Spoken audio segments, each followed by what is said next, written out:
By the second season of Saved by the Bell in 1990, the cast was voted most popular by droves of teenage fans. Still, critics dismissed the Saturday morning sitcom as mindless fluff. To keep viewers glued to the show, producers decided it was time for some drama. In the episode Jesse's Song, writers tackled their first hard-hitting issue, drug abuse. She got hooked on caffeine pills, and Jesse's acting like she's on heroin or some, heavy narcotic or something, and she's taking caffeine pills. Okay. Everything will be okay. Yeah. I just need one of these. Pills? You mean you really are taking drugs? I need them. Jesse, give me those. I need them, Zach. I have to sing. Jesse, you can't sing tonight. Yes, I can. I'm so excited. I'm so excited. I'm so scared. Jesse, You got to realize these days, people are going to laugh that it was Jesse and No-Dos. But that's as far as we had gone at that point. Parents applauded the series for its positive social messages. Meanwhile, Saved by the Bell became the place to work for young Hollywood. Quite frankly, we were the only game in town. Nobody else was doing these kinds of shows. Many up-and-comers cut their acting teeth on the series, including Scott Wolf, Denise Richards, and Tori Spelling. The 17-year-old landed a recurring role as Violet Bickerstaff, Screech's nerdy girlfriend. I didn't know I was your girl. neither did I. Would you like to be? Oh, I thought you never asked. They kind of made her like a Screech, and it was sort of a goofy, awkward puppy love. Off-screen, Dustin wasn't as lucky in love, especially when the cast started to date each other. Yeah, there was dating and fooling around going on, but I pretty much stayed out of it. And plus, I think I was too weird for everyone. I was just the odd man out. The teen romances were fickle and fleeting.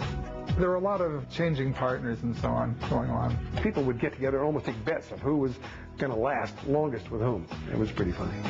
Executive producer Peter Engel didn't think so. When they broke up, there was a problem because all of a sudden there were sides. So you had 3 against 3 or 4 against 2, and there was a lot of tension. Little bickering and fights can go on that can bleed through onto the actual scenes. And, you're supposed to be kissing someone that in real life you're fighting with is probably not the easiest thing in the world to do. But the drama behind the scenes didn't hurt the sitcom one bit. Once again, Saved by the Bell ended its season as the top-rated series among viewers 12 to 17. NBC execs decided to ride the wave of success. In September 1991, they launched the show in syndication. Started playing at 5 or 6 in the afternoon on local stations opposite, Cosby and Roseanne and Murphy Brown. And we held our own and won in many markets. Then next thing you know, we're on like 3 or 4 times a day sometimes. So it's crazy. Like my friends would turn it on and say, hey, you're always on the see what's up. Their visibility increased when the kids hit the road for a 13-city mall tour. The fan frenzy was daunting to the young cast. It was kind of unfathomable. It was almost like we were rock stars.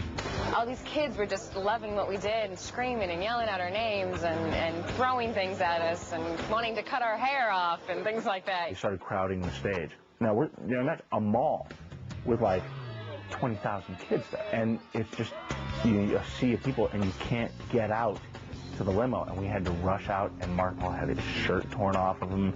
I had necklaces and my pants were ripped. By the start of the third season, the Saved by the Bell gang was more popular than ever. Viewers were riveted by the on-again, off-again relationship of Zach and Kelly. You never keep them together. But if you hook them up and keep tearing them apart, the audience loves it. 21-year-old Leah Remini joined the cast to shake things up. I played Stacey Carosi, the Brooklyn girl with, big mouth, nasty, but, once you chisel away at that, it's just a sweet young woman. So, I was Zach's love interest. 22-year-old Patrick Muldoon also rocked the boat. I was the guy who stole Kelly away from Zach, the first one. So I got a lot of flack for that. The anxiety of shooting romantic scenes was overwhelming for young adults who didn't have a lot of experience acting or kissing. Young people kissing on screen can be embarrassing, especially in front of an audience of screaming people. Ooh. It's so embarrassing. The whole crew is watching you. You're kissing another person and not a bad-looking guy at that. You have a sense of, for the first time, oh my God, a lot of people are going to see this. You're going to be on TV. You're not thinking, I'm really going to get into this and stick my tongue down his throat. I'm thinking, I hope my breath doesn't smell. I hope I kiss him right. I hope I'm not shaking. I hope I'm not sweating. And the whole thing's uncomfortable. But it's cool. Ultimately, you get to kiss Tiffany Amber Thiessen, so it's not so bad. Coming up, Belle